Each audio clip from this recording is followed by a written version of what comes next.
I've been thinking, why do we willfully and consciously engage in self-destructive habits while ignoring our better judgment? Today, we will answer that with some surprising secondhand advice from the book Atomic Habits by James Clear. We are what we repeatedly do. Excellence, then, is not an act, but a habit. This quote is based on the teachings of Aristotle and is still relevant today. Habits are involuntary behaviors controlled by our subconscious mind. Studies confirm that anywhere from 40 to 95% of what we do is habitual. Then it seems that if we want to change any aspect of our lives, we must first begin by changing our habits.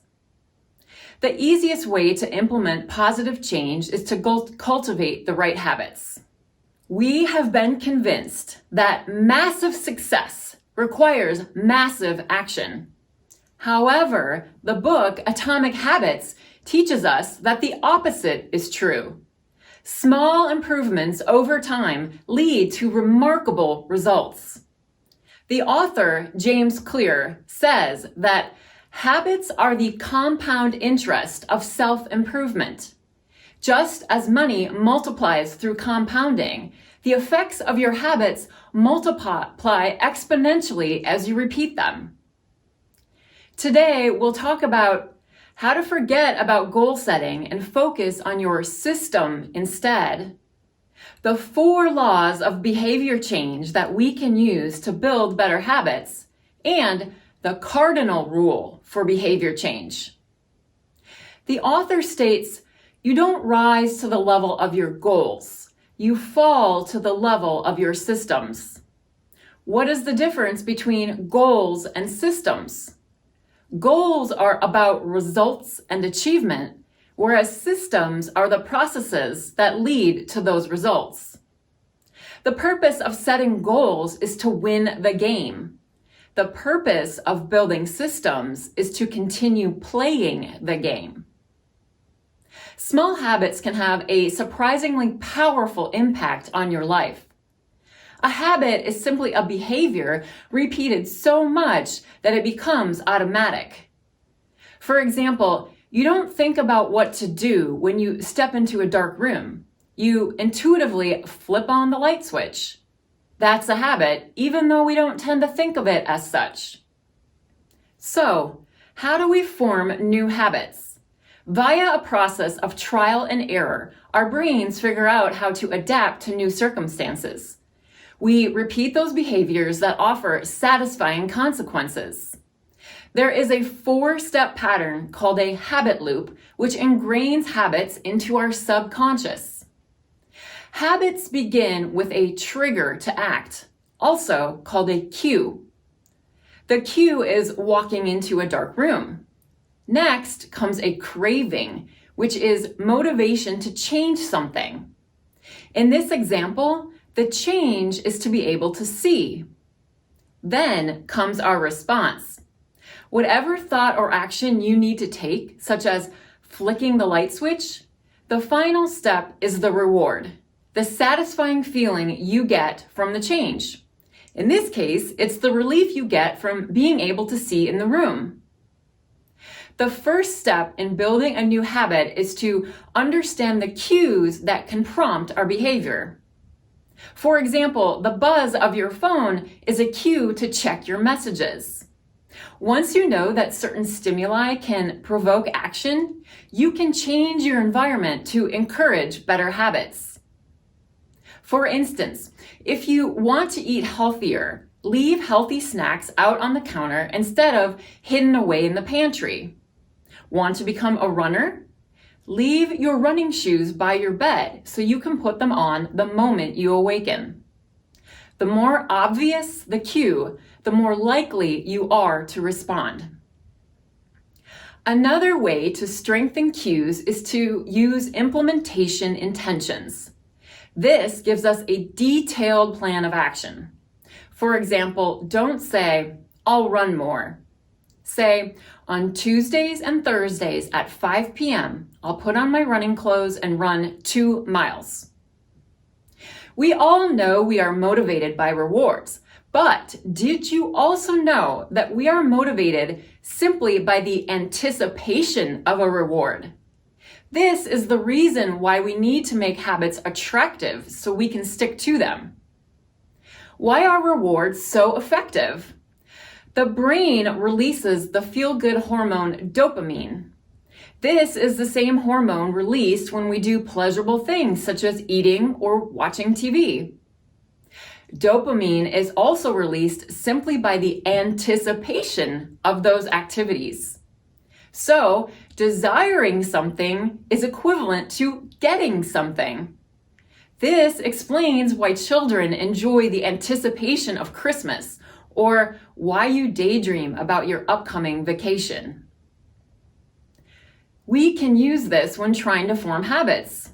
We can utilize techniques like temptation bundling.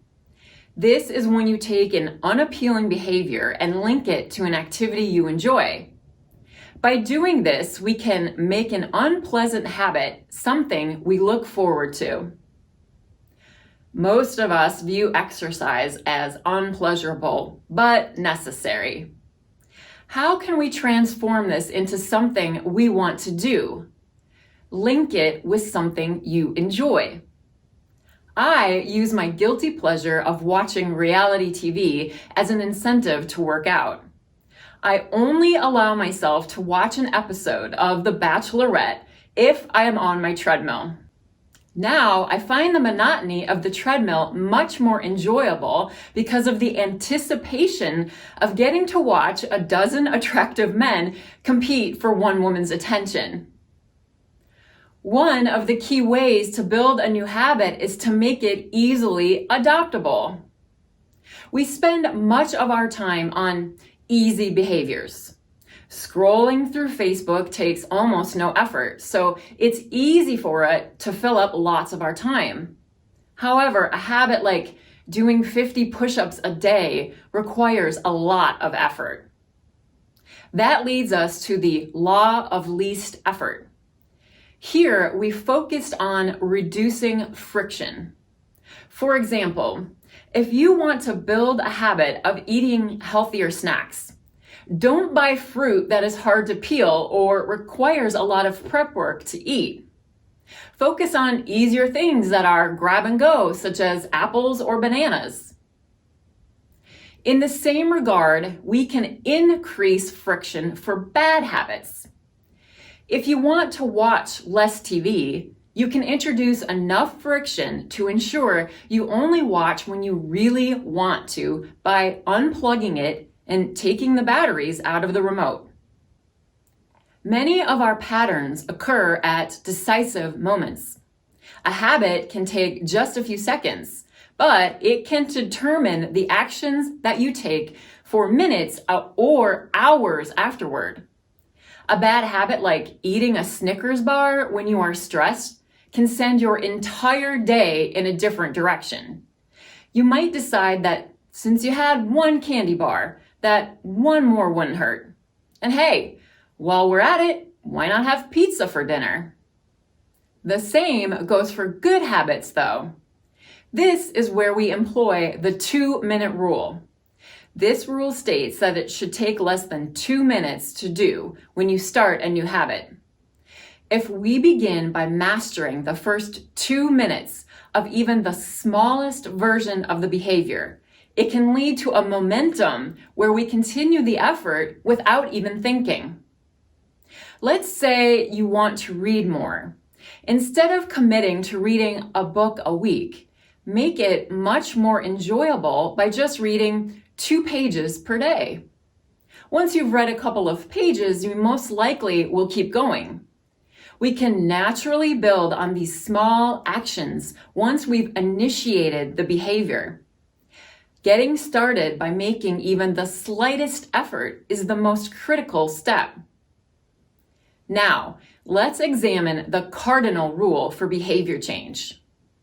Make your habits immediately satisfying. We know that what is rewarded is repeated, and what is punished is avoided. We are much more likely to repeat something when the experience is gratifying. Our brains evolved to prioritize immediate rewards over those delayed. Unfortunately, most rewards don't work this way. Generally, we live in a delayed return environment. When you go to the gym one morning and don't lose weight overnight, this can signal to your brain that the effort wasn't successful. Even our jobs require us to put in the effort at the office first and then get paid a couple of weeks later. The trick is to try and attach instant satisfaction to those habits you want to build that have a delayed return. Let's say you want to stop eating out so much so you can save money and get healthier. You could open a savings account for a specific goal, like a trip to Hawaii, and every time you avoid dining out, you could transfer $50 to that account. You would then get the short-term satisfaction of seeing that $50 added to your dream vacation account. Immediate rewards can work against us though too. You may get lung cancer in 20 years from smoking, but in the short term, it relieves your stress and nicotine craving. You then ignore the long-term effects and give in to your cigarette craving. No matter how enjoyable and rewarding we make habits, we still need to figure out a way to maintain them. How can we stick with our good intentions? Luckily, a few techniques can help, and depending upon the habit and your personal preference, you can create a foundation to keep your habits on course. My personal favorite is habit tracking. It is simple but powerful and has helped me develop several good habits over the years. I use a habit tracking app that keeps a list of the practices I want to implement every day. For example, when I decided I need to get better at flossing, I added that task to my app and set it to repeat every day. The app is colorful and easy to use and can even send me reminders as needed. The most satisfying part is when I can swipe the habit off my daily list and it plays a lovely sound for me. If I've completed all my habits at the end of the day, it even gives me celebratory confetti as though I just crossed the finish line of a marathon.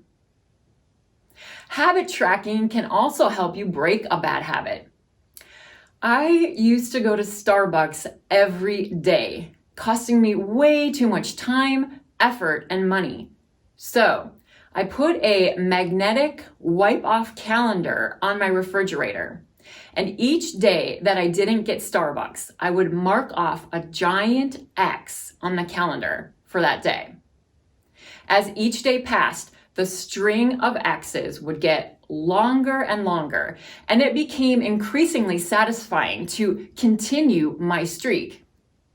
Having that calendar right on the fridge where I would see it multiple times per day made it harder to break the chain of X's because I wouldn't want to have to start over and see that missing X every day for the rest of the month.